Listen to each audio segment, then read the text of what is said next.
And we are live. Good evening, everybody, and welcome to Mishnah Mastery. We are going to be diving into chapters 5 and 6 of Bava Metziah. So without further ado, let's get it up on the screen and get ourselves underway. Now, I have to point out that this is a very challenging perek. It's a very challenging chapter to teach, not for excellent teachers, but for me, it's going to be a very difficult chapter to teach. It's talking about ribis, but the good news is that the sixth chapter gets a little bit easier. And here comes Richard with his impeccable timing, because we haven't started yet. So welcome. Chapter 5, chapter 6. Chapter 5 is going to be dealing with ribis, with ribbit, if you're a frog, which is interest. And we're going to see there's two types. There is neshech. Neshech is a Hebrew word that means biting. And the reason for this term or this terminology is that the lender or the malveh bites the lover, the borrower, by taking extra money from him. That's one type. There's also tarbis, which is where the malveh, the person who's lending, gets extra from the borrower, from the lover. So neshech applies to money, tarbis applies to food or produce. So if you do either of these things, you violate both, because biblically they are the same thing. They are ribis. Midrabanan, rabbinically, there are other levels of ribis, of interest, and they called the biblical prohibition of interest neshech, and the rabbinic prohibitions tarbis. So when the Mishnah therefore asks at the beginning of chapter 5, Ezehu neshech ve'ezehu tarbis, right? What is neshech and what is tarbis? It's saying what is the biblical parameters of ribis, of taking interest, and what are the rabbinic parameters of taking interest. So biblical interest, biblical ribis, is always set at the beginning of a loan and is a fixed payment. So if Reuven lends to Shimon and says that you must pay me back more, then this is going to be neshech.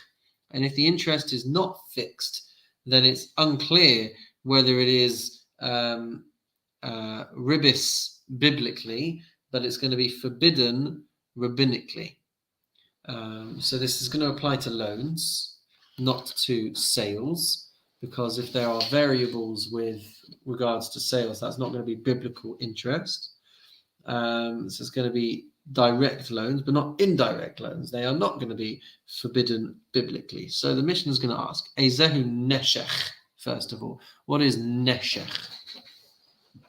So it's asking what is the biblical neshech with regards to money or food. All right, so the Mishnah says as follows. Hamalve sela b'chamisha dinarim. A person loans a seller or lends a seller, which is worth 4 dinars, but insists that 5 dinarim should be paid back. So he's going to make an extra dinar when the loan is paid back. Sosaim chitin b'shalosh, or a person loans out or lends 2 sa'ah of wheat with the intention that 3 sa'ah should be paid back to him. So Mishnah says mipnei shehu noshech. This is a problem because it bites the other person. It has a detrimental impact on how much he'll have to give back. That's what the Mishnah says. Ve'ezehu tarbis. What is tarbis then? What is the rabbinic parameters of interest, which is where it's going to start out as a sale and not as a loan. So it's going to be forbidden rabbinically. So the Mishnah says, Hamarbe papyrus, someone who is going to enter into a transaction that is going to give him an increase in his produce beyond his investment. So the Mishnah asks, Ketzad, how is this so? So he's going to get back additional merchandise that wasn't agreed at the start. Mishnah asks how. Lokach heimenu chitin b'dinar zahav hakor. A person who buys wheat from another at the price of 1 core of wheat for 1 gold dinar. So gold dinar is worth 25 dinars. Okay, so he is paying a gold dinar. The wheat is going to come his way later on, the core of wheat.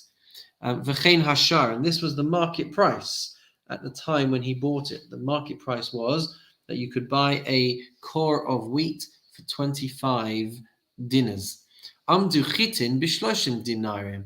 But when the wheat was going to be supplied, the market price increased. And at that point, the buyer said to the seller, Amalo, ten li chitai, give me my wheat now. Because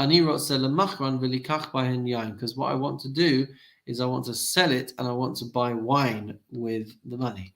Amalo, so the seller says, Hare chitecha asuyas alai bishloshim, v'hare lach etzli bahen yain, v'yain ein lo. So he says, the seller says, since it's wine that you want, so not the wheat, so let each core be worth 30 dinars, and then you have the right to collect that amount of wine from me. But the case is that he didn't have wine in his possession. So the idea here is that if wine appreciates in value, then the result will be an interest-bearing transaction, as the buyer is going to collect from the seller wine that's worth more than the wheat for which he paid.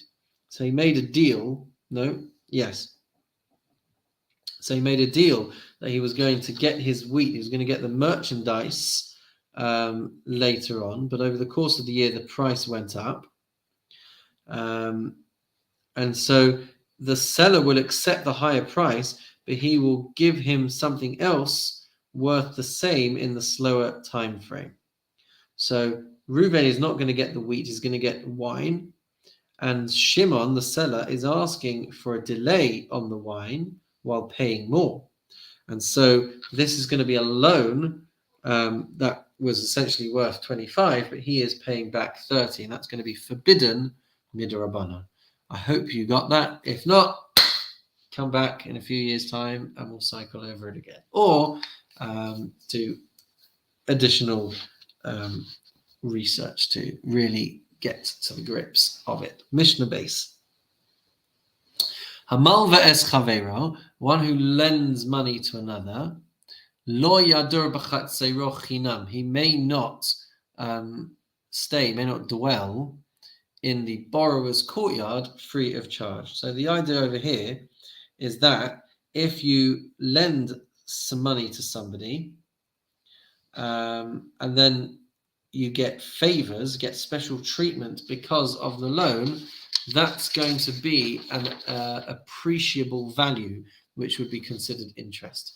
So you can't now say, well, because I've lent you this money, even though you're going to be paying me back, I now also expect for you to put me up in your Airbnb for a week. Nor may he rent from him at a reduced rate, because this is going to be interest. This is going to be an appreciable benefit from that has come about because of the fact that he has loaned out money. It says in the Mishnah, Marbin ala sachar ve'ein marbin ala mecher. You may get charged more for overdue rent, but you can't pay more in a sale if you're late to pay. So one may increase the price of rent to be received at a later date instead of an earlier one, but you may not increase the price of a sale. So the Mishnah is going to clarify this for us, and says the Mishnah, Ketzad, how is this so? Hiskir lo es chatzero, he rents out his courtyard to somebody. Va'amar lo, im me'achshav ata nosein li, harehu lach be'eses slaim l'shana.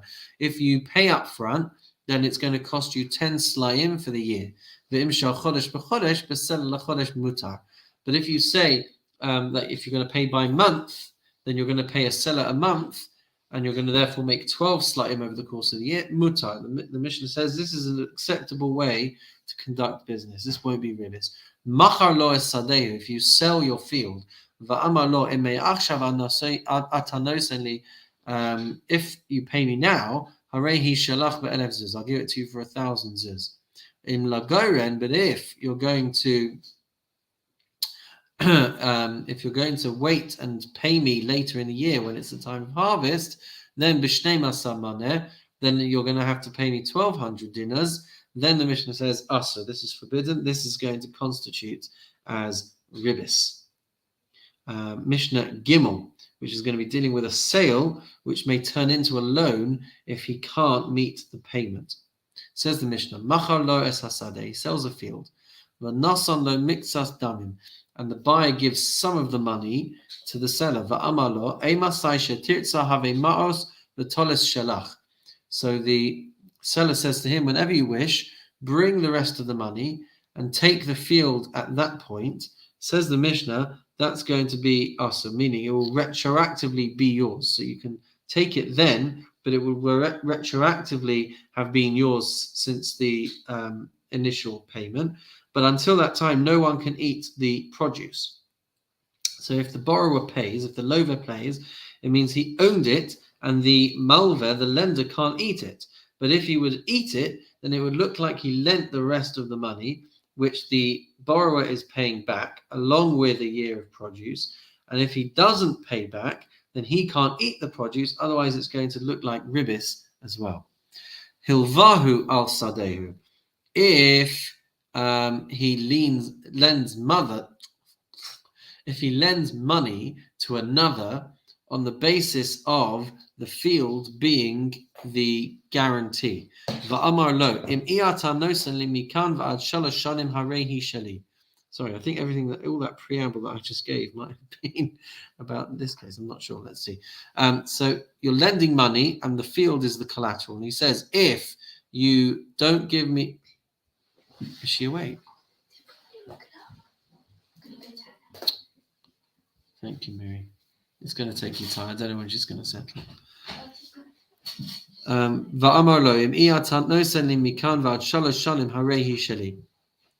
he says, if you don't give me the money now and you instead delay your payment until 3 years have passed, then the field is mine, right? After 3 years, the field is going to belong to him. And then it's the halacha, harehi shalo.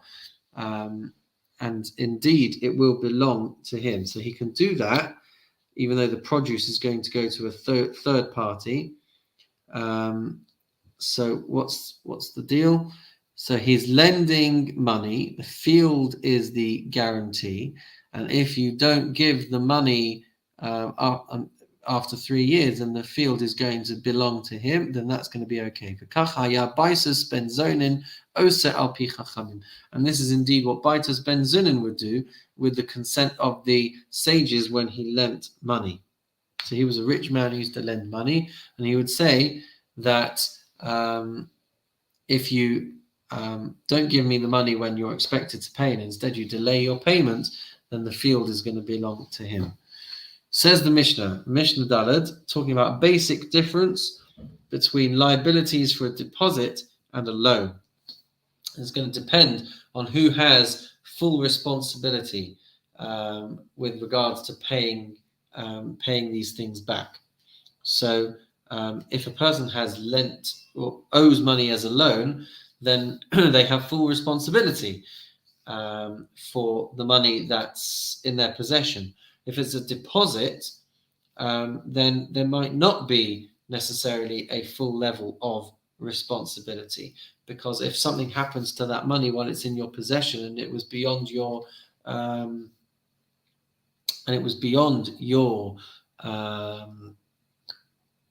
it was not negligent on your part, then you're not going to have responsibility for that money. But we're dealing with a situation where it's half a loan and half a deposit.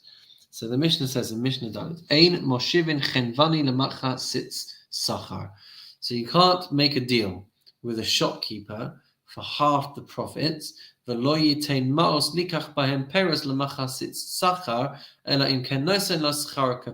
says like this. It's going to be forbidden to provide a shopkeeper with produce for him to sell in his store, with half the profits going to the lender. So in such an arrangement, the shopkeeper himself is responsible for half of any loss from this arrangement, because half of the produce is going to be a loan to the shopkeeper. The lender is going to be responsible for the other half of any loss, because there's also an element of deposit going on over here, from which the shopkeeper would be free from any responsibility. So Reuven is giving merchandise to Shimon, which he can use, which he can sell, and they will split the profits. But if there are losses, then the shopkeeper is going to become half responsible to return the principal back to Reuven, and he's going to be totally responsible for 50%, which is acting like a loan, but the other 50% is like a deposit. So he can make a profit on it to make himself some money. That kind of makes sense-ish. Mishnah Dalet. So we're up to Mishnah Dalet. No. I'm in the middle of teaching. Good night. Love you. Don't take anything upstairs, please. Thank you. Do you want a kiss on camera? After. Okay. I'm upstairs. Did you guys wake her up? No, I was downstairs in the playroom. Okay. So you can't make the deal with the chenveni for machatzitz sachar, for half of the profits. And so you can't give the shopkeeper the money to acquire produce to sell for half the profits, unless the owner is also giving the shopkeeper something as wages, as a salaried laborer who is hired to sell the produce, in which case afterwards they can divide the profits. So the point here is that if he is agreeing to work for a profit, then it's going to be like a pikadon. And then the profit, otherwise the profit is going to be like ribis, because you're expecting him to do work and to get something in return without any balance in the arrangement. Ein moshivin tarnagonin lemechetza. You cannot give eggs to another to place chickens on them, with the intention of raising money and splitting the profits. Ve'ein shamin agalin usyachin lemechetza. And you cannot assess the value of calves and young horses for another to raise, so that you split the profits. Unless you're paying some wage for the work that he's putting in and the cost of the food that he is going to be having to feed them. Otherwise, you're going to be creating a situation where there's interest being earned as a result of the arrangement. You can accept calves and young horses for half of the earnings, where one side will provide the animals and take responsibility for the losses, and the other will provide the work and the food. And then you can raise them until they reach a third of their adult size, at which point they can be sold and the profits shared. And a donkey can be raised in a similar way until it is large enough and old enough to be able to carry a load. I don't know if you can hear the screaming in the background, but I can. Mishnah Hay. So we're dealing with young animals in Mishnah Hay. And if you set a price for them and you tell the shepherd who's going to be raising them that he will be responsible for half the value no matter what, that is like a loan, even though he shares half the profit, because he is working for your half, and he's securing it as a loan, which is forbidden because of ribis, unless you turn it into a full investment by also paying him. So the Mishnah says, Shamin para v'chama v'chol davar shehu oseh v'ochel lemechetza. You can value a cow and a donkey and anything that would generate revenue. V'ochel lemechetza. And while it eats, oh goodness me, seeing on the camera what they're up to up there. So you can appraise a cow or a donkey or any item that generates revenue while it eats and give it to another to look after it in exchange for half of the profits. And so the one who's caring for the animal will benefit from the profits that it generates during the period that he's looking after it for. And afterwards, they'll divide the profit that they get due to the increase in the value of the animal and the offspring that it produces. So you can do that. Makom shenahagu lachalok et havladot miyad cholkin. If it's a place where it's customary to divide the offspring immediately, then you should divide them. Makom shenahagu legadel yegadelu. If it's a place where it's customary to raise, for the one who's looked after the mother animal, to raise the offspring before dividing them, then they should do that. So when you give a young animal, he has to raise it, and it would seem that depending on the place, they may also have to take care of the offspring as well. Rabbi Shimon ben Gamliel says, "Shamin egel im imo usiach im imo." That since the shepherd is going to have use of the mother, you can take half for the offspring, and you won't have to pay the wages of work, of toil, and feeding it, because he still gets the full value of work. So the Mishnah says, Rabbi Shimon ben Gamliel says, you can appraise a calf together with its mother or a young horse together with its mother, even though the young animals are not going to generate revenue while they're being raised, and you don't need to cost that into the arrangement with the worker. Umafriz al sadehu.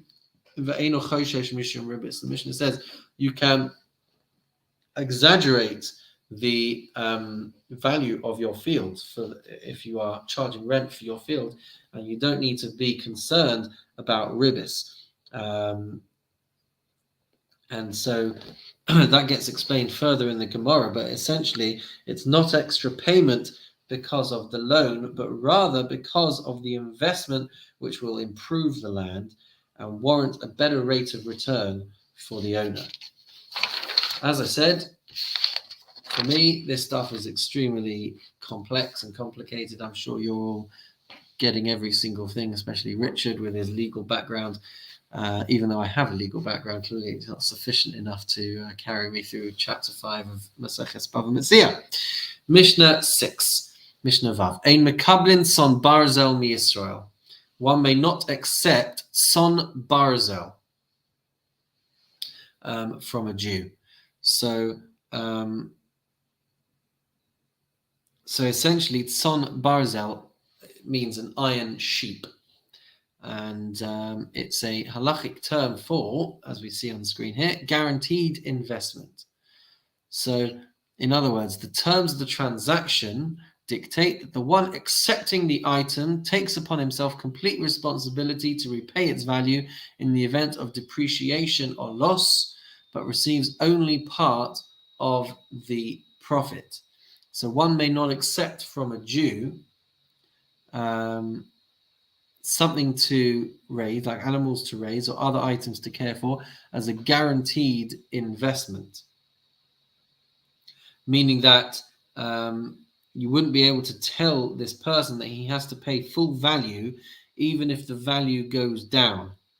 Plus, he would have to give a percentage of the profit.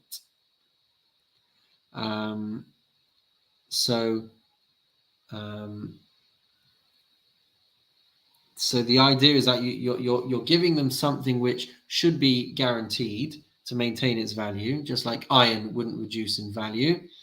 And so something that was a sure bet, you then wouldn't be able to expect them to take the hit on the loss. I think that's what it's saying, because then that would be ribis. if it did depreciate in value, even though it was a sure bet, then the money that you would make from that would be ribis. Aval mekablin son barzel min anochrim, but you would be able to do this with a non-Jew, and also v'lovin mehen and malvin o son baribis. You would even be able to borrow money at with a rate of interest, and you'd be able to lend money to non-Jews with a rate of interest. V'chein beger toshav, and similarly with regards to a non-Jew who's living in Eretz Yisrael and has accepted upon himself the 7 Noahide laws. Malva Yisrael ma'osav shel nachri midas nachri aval lo midas Yisrael. A Jew may serve as a middleman and lend a non-Jew's money to another Jew with the knowledge of the Gentile, but not with the knowledge of the Jew. So, in other words, a Jew can loan money to another Jew with interest if it's not his money, if it's a non-Jew's money. But you wouldn't be able to do that if you were loaning a Jew's money to somebody else.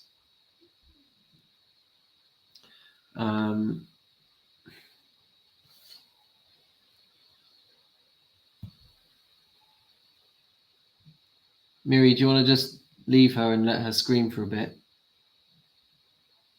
Do you want to just leave her to scream for a bit?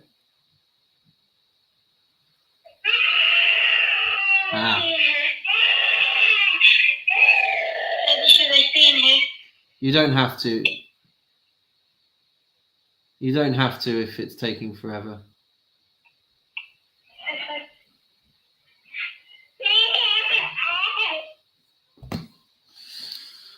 I might have to go at the end of this chapter, I'm afraid.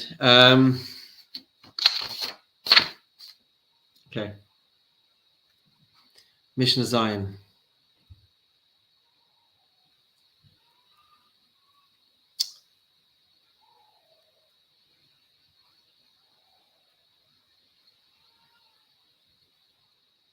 Okay, let's give this a go. Mishnah Zayin. Ein poskin ala peiros al shietze hashar. You cannot fix a price for produce until or you cannot set a price for produce until we know what the market value is, until it's been established. So if you are going to be if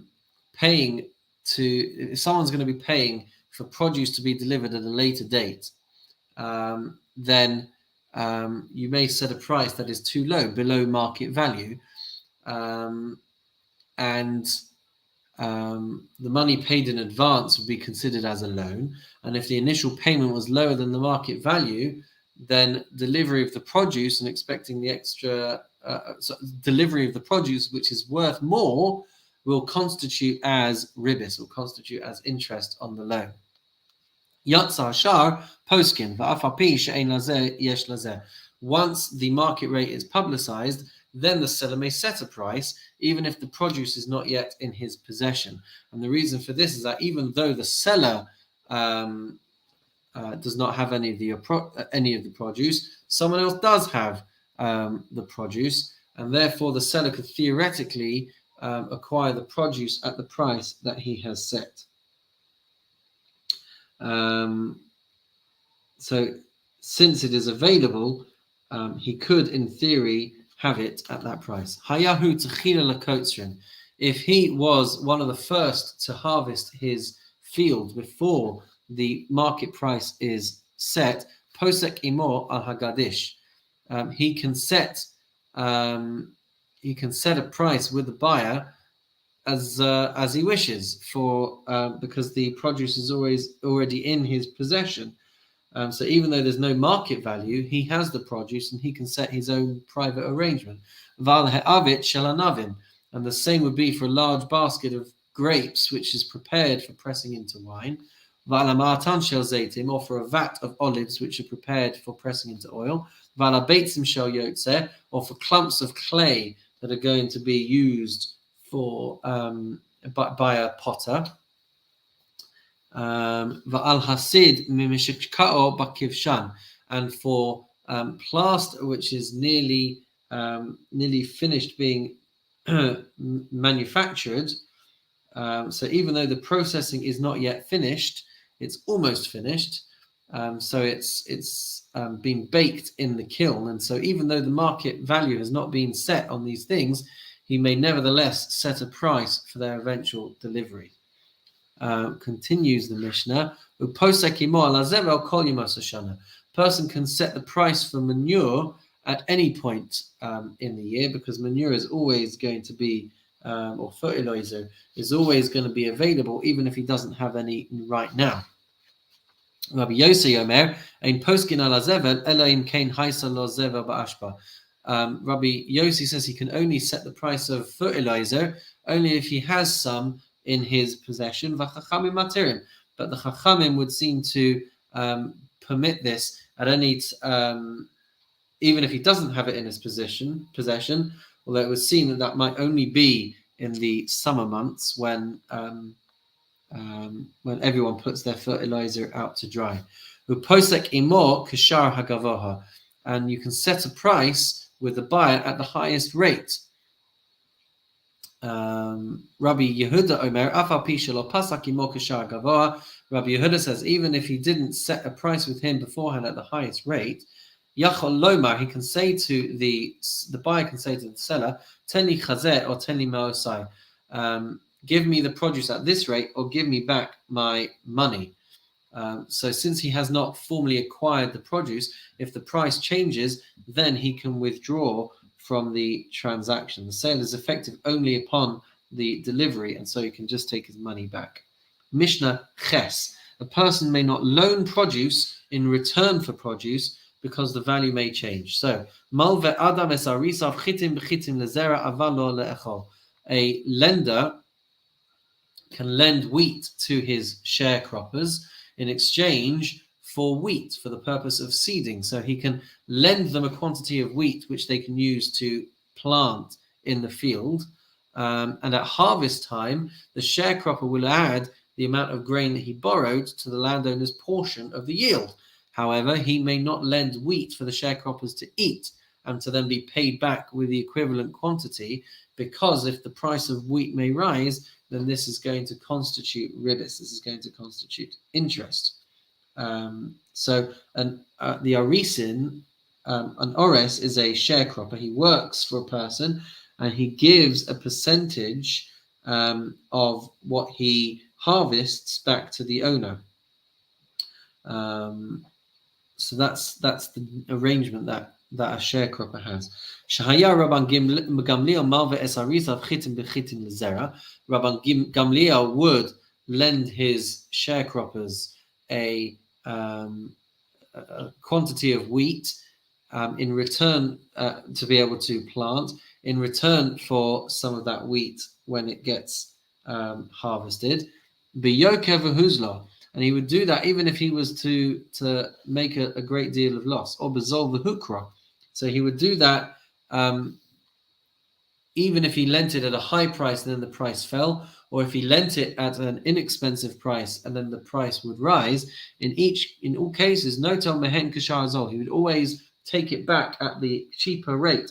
Not because this was the halacha, but because Rabban Gamliel was a tzaddik and he wanted to be machmir upon himself. So he was even willing to lose money if the value went down. So that's what he would do. Mishnah Tes. Generally, it is forbidden for a person to lend a fixed amount of produce and to demand a fixed amount back because of the change in value. So the Mishnah says, Lo yomar adam lechaveiro. Person may not say to someone else.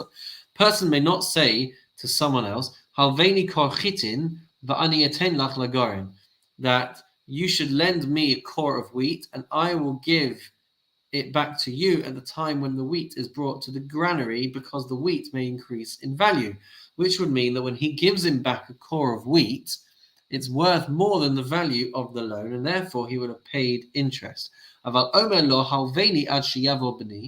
he may say to him, lend me a core of wheat until my son comes, or until I find my key, as these are going to be very short terms, periods of time in which the price is not going to fluctuate all that much.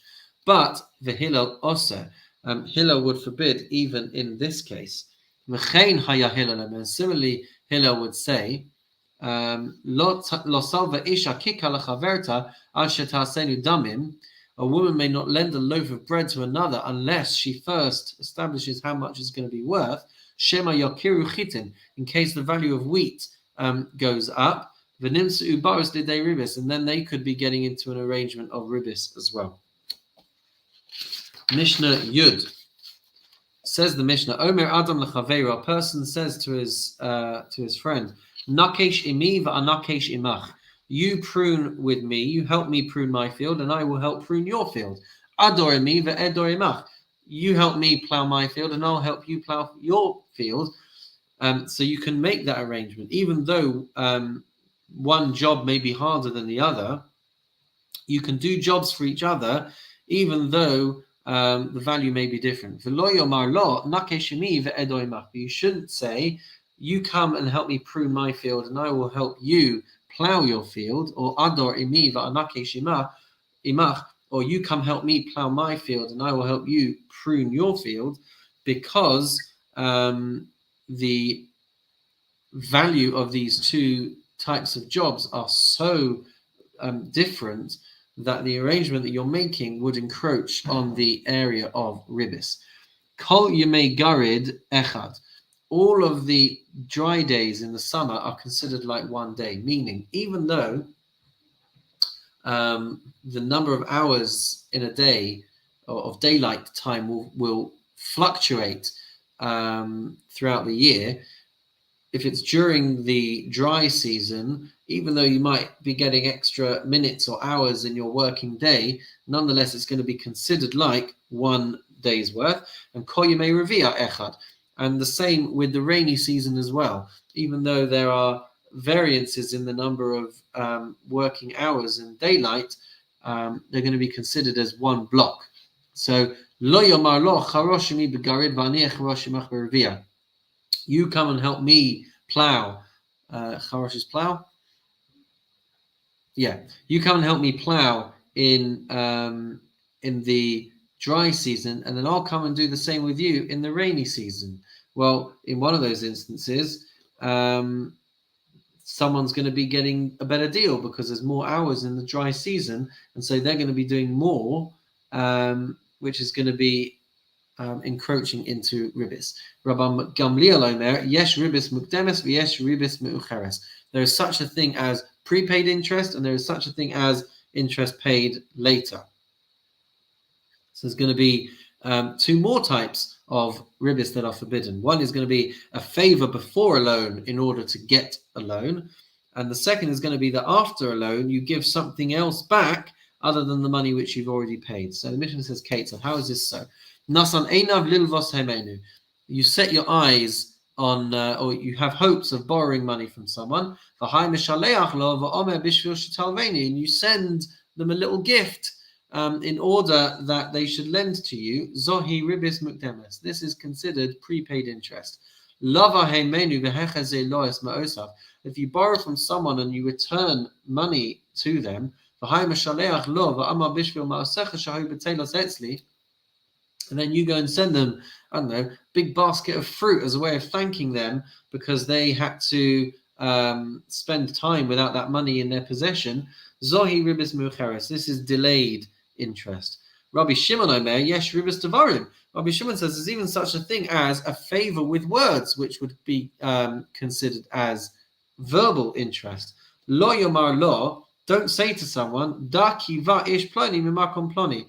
Don't say that, this person has come from such and such a place to be able to see you, because then it's going to make that person think that it's been of benefit to them, and therefore the favor that does for someone is going to be considered ribis devarim.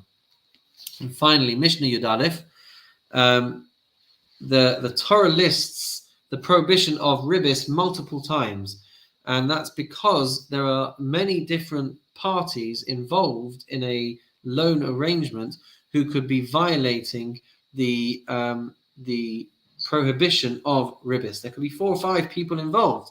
There could be the borrower, the lender, the 2 witnesses, and the co-signer on every loan.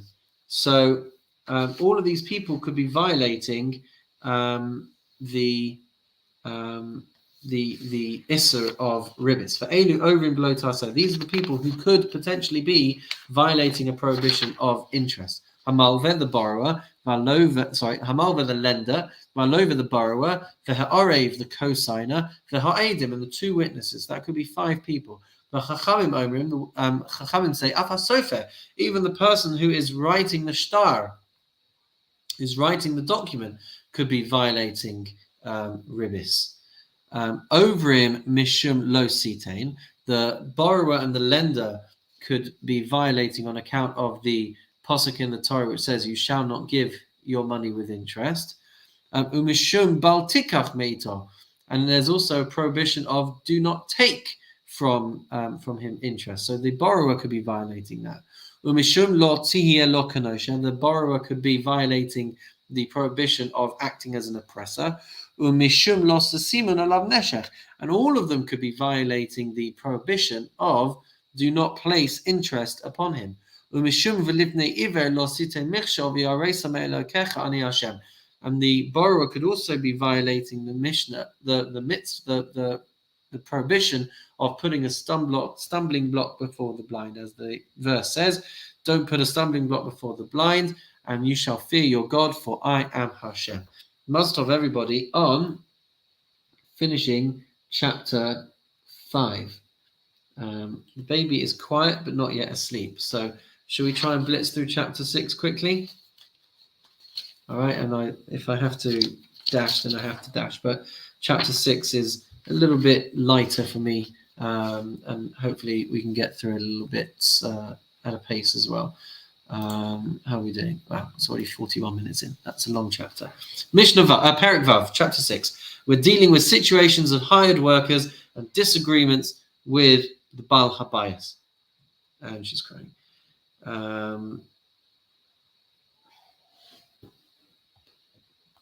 Miri, do you want me to come up? Miri?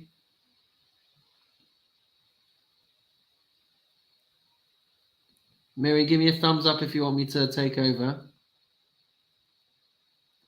Okay, thumbs are up. I'm gonna have to run. Unfortunately, we'll go to chapter 6 next week. Well, it won't be next week. It'll probably might be 2 weeks, but we'll get there. And I'm sorry that I'm letting you guys down. But have a wonderful and meaningful evening. Thank you. That was absolutely brutal. But take care.